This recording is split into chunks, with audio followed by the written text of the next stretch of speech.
la même devise épiscopale. Les évêques de Moulins, de Saint-Claude et de Metz.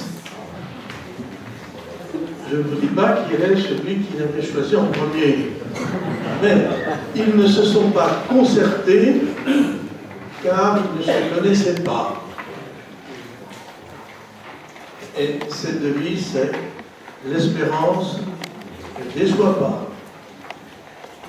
tirée de la même épître, l'épître aux Romains, chapitre suivant, chapitre 5, verset 5.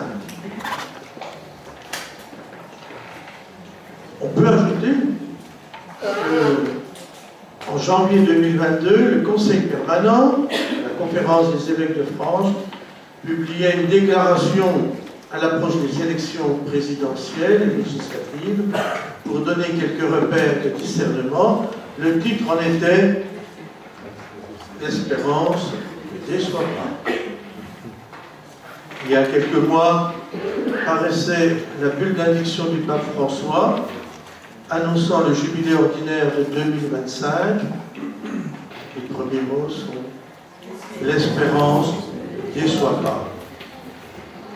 Et il y a plusieurs années, le 30 novembre 2007, nous prenions connaissance d'une encyclique du pape Benoît XVI, encyclique sur l'espérance chrétienne, intitulée « Sauver dans l'espérance ».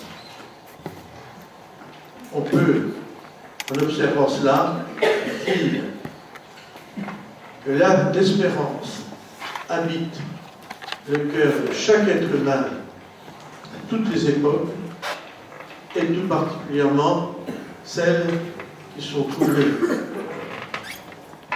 où habite chaque être humain lorsque, dans sa vie, des difficultés surgissent. Sûrement que le mot espérance, espérer, le verbe, est l'un des plus utilisés aujourd'hui. Peut-on aller, comme le dit Paul à propos d'Abraham, espérant contre toute espérance, il a cru. Ce qui semble dire que l'espérance ne déçoit pas quand on continue de croire. Ou on continue de croire parce qu'on ne désespère pas. La suite du verset 5, du chapitre 5 de l'Épître aux Romains, et celle-ci, l'espérance ne déçoit pas, parce que l'amour de Dieu a été répandu dans nos cœurs par l'Esprit Saint qui nous a été donné. Quand je rencontre des confirmants, quel que soit leur âge, il m'arrive de leur dire « Tu vas recevoir l'Esprit Saint, que va-t-il faire dans ta vie? Il va sans cesse instiller l'amour de Dieu. Et c'est parce que tu sauras à tout moment que tu es aimé de Dieu, que l'amour de Dieu est dans ta vie, que tu ne désespéreras pas. Tu as reçu l'Esprit Saint. Qu'est-ce qu'il est en train de faire? Qu'est-ce qu'il continue de faire? Il instille l'amour de Dieu, c'est pour cela que tu ne désespéreras pas. Donc nous pouvons déjà percevoir que l'espérance, ou le verbe espérer, est lié à notre expérience, est lié à l'expérience que l'on fait à tel moment.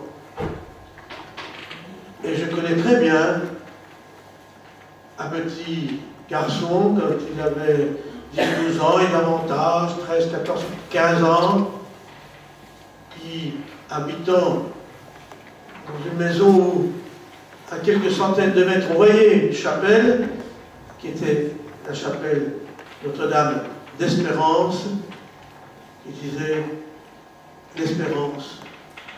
Et quand tu as 13, 14 ans, 15 ans, la vie n'est pas très simple, eh bien, de se dire tu ne désespéreras jamais. Ni de Dieu, ni des autres, ni de toi. Et que ça s'inscrit petit à petit dans des comportements qu'on comprend, qu'ils puissent, quand une responsabilité plus importante lui est confiée, reprendre ces mots de Paul qu'il avait intégrés au fur et à mesure qu'il découvrait la Bible, l'espérance ne déçoit pas.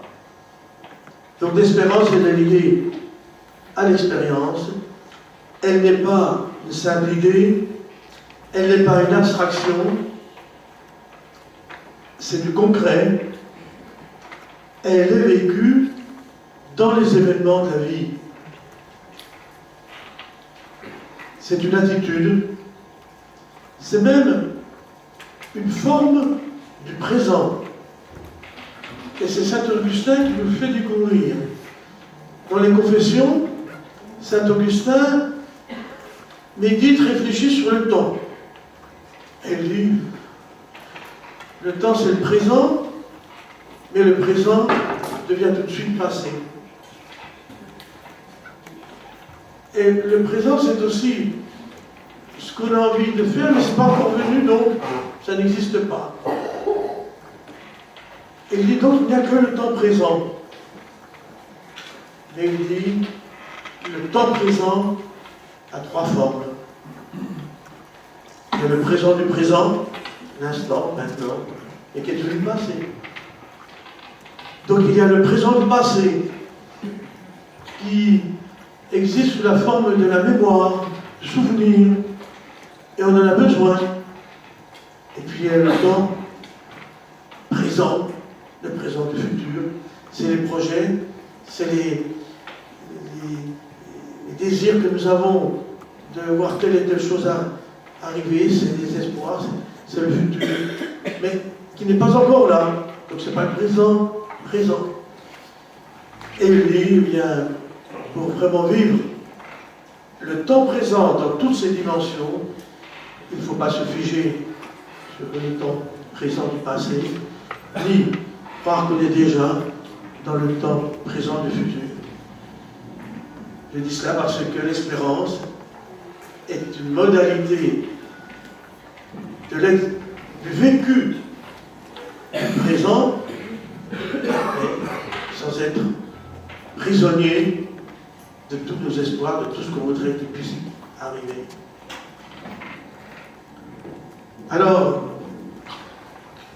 l'espérance, c'est finalement une manière de comprendre la vie qui ne se réduira pas aux projets, aux objectifs, aux espoirs,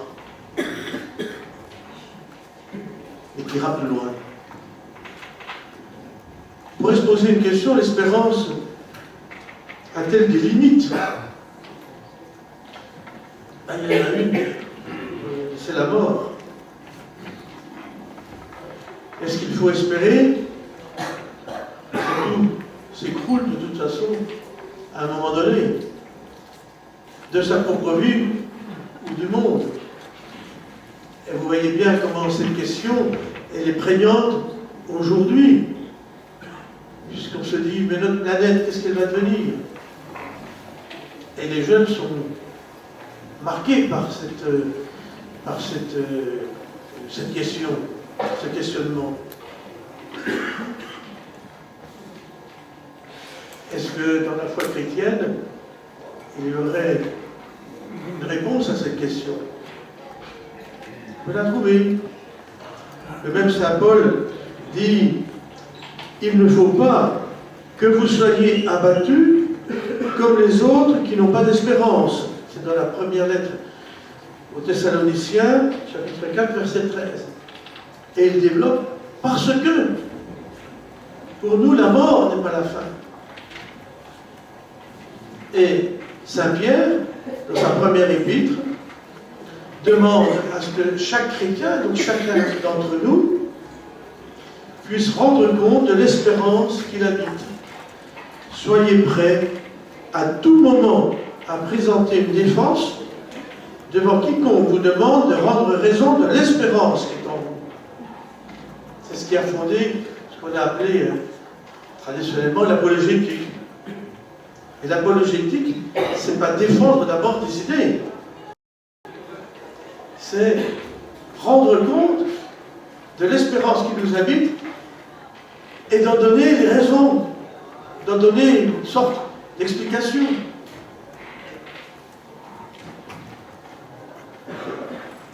L'espérance, si nous continuons notre réflexion, met finalement à sa juste place la volonté de chacun. Elle invite, je crois, à l'humilité. Et pour le chrétien, elle va permettre de mettre en évidence la providence. Vous savez que nous avons une figure célèbre que nous apprécions, qui est le vénérable Robert Schuman, hyper engagé pour que le pays, le monde, l'Europe, s'inscrivent dans une paix durable et qui a dû prendre des décisions très importantes, y compris lorsque le pays pouvait basculer du côté du communisme en 1947, en général. J'étais avec l'Union soviétique derrière, tout ça, et qui donc, prend des décisions très courageuses au niveau de la sécurité, appelle les réservistes, etc. Et qui dit sans cesse, chaque jour, nous sommes portés, je suis porté par la providence, par Dieu, qui me permet d'avancer, d'avoir des projets, mais de jamais les absolutiser. Et c'est vrai que l'espérance est cette force que nous avons qui fait que nous avançons paisiblement, tranquillement si possible, et que nous transformons, comme le demande le pape, le propose le pape François de son exhortation apostolique, c'est pas exhortation, sur sa lettre sur Saint Joseph, qui dit faire de toute difficulté, tout obstacle, une opportunité.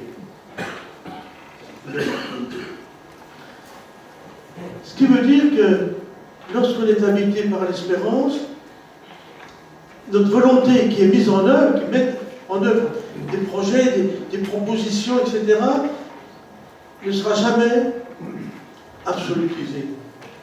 Et que si elle est questionnée ou remise en cause, elle ne nous décourage pas, parce que l'espérance demeure.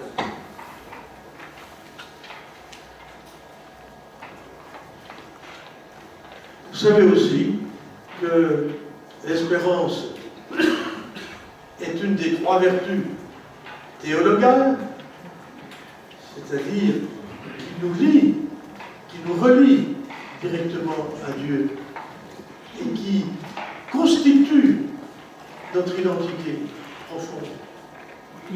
Deux autres vertus théologales, c'est la foi et la charité. Et vous connaissez très bien le porche du mystère de la deuxième vertu de Charles Péguy, qui parle de l'espérance, la médecité, la foi, voilà, voit ce qui est. La charité aime ce qui est. L'espérance voit ce qui n'est pas encore et qui sera. Elle aime ce qui n'est pas encore et qui sera sur le chemin montant, sablonneux, malaisé, sur la route montante, traînée pendu au bras de ses grandes sœurs, qui la tiennent par la main, la petite Espérance s'avance.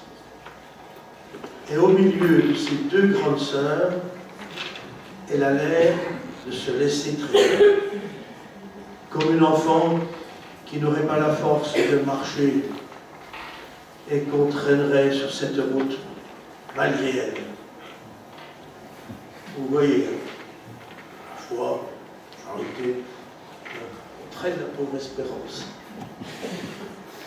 Mais il ajoute,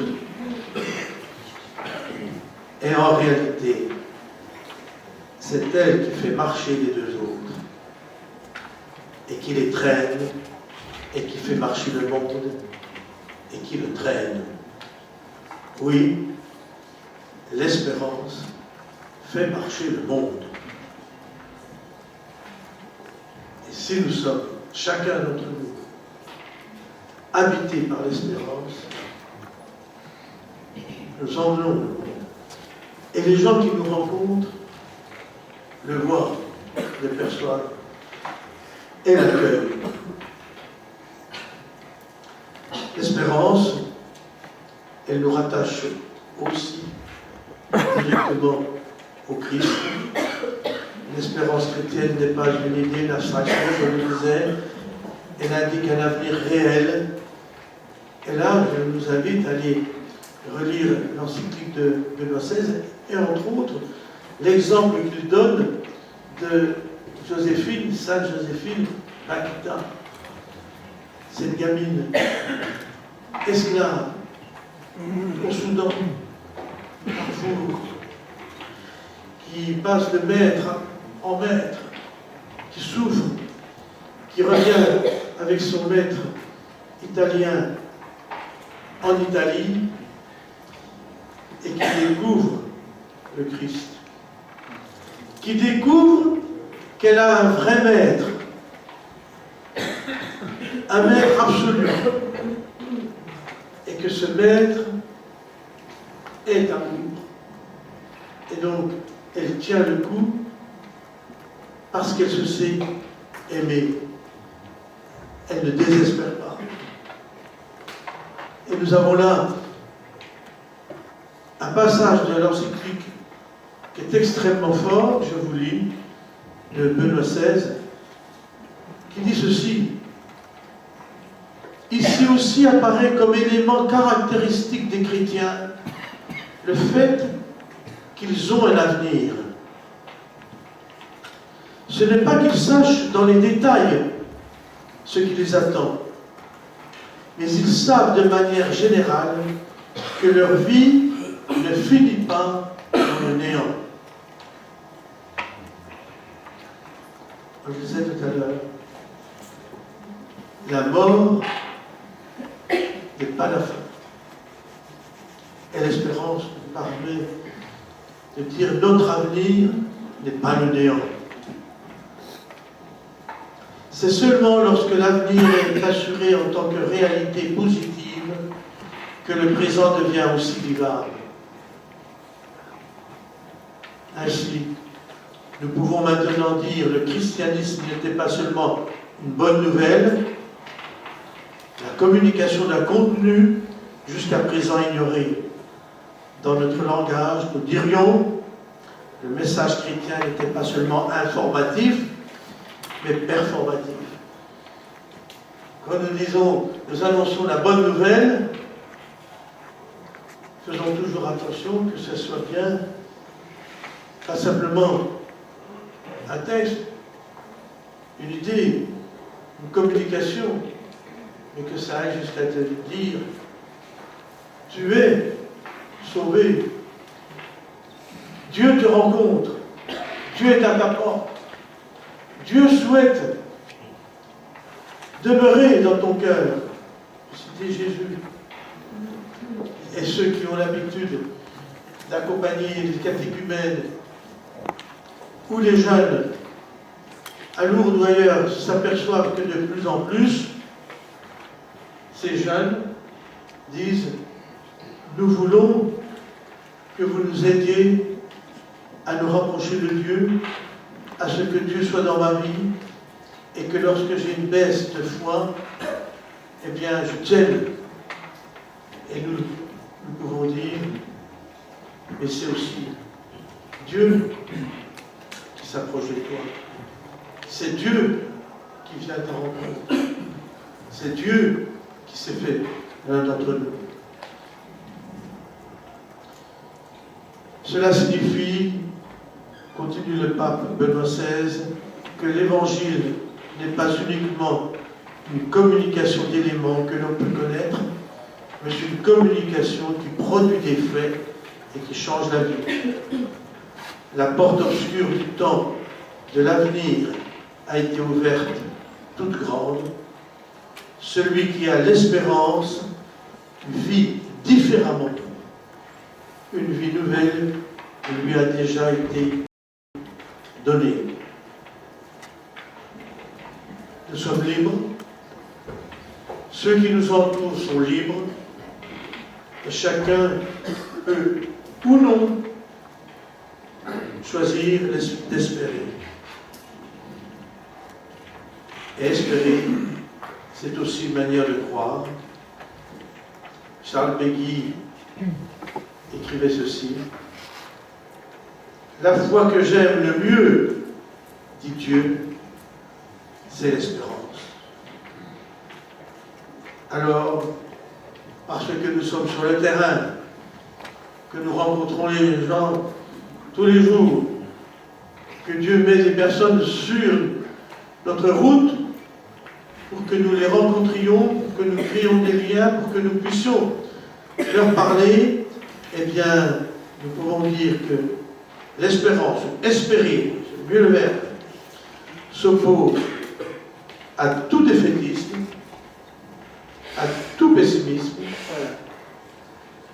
Il s'oppose aussi à toute ambition de perfection. Il invite à la confiance en l'action de Dieu. Alors, tous ensemble, et que cette journée nous y aide, choisissons délibérément d'espérer.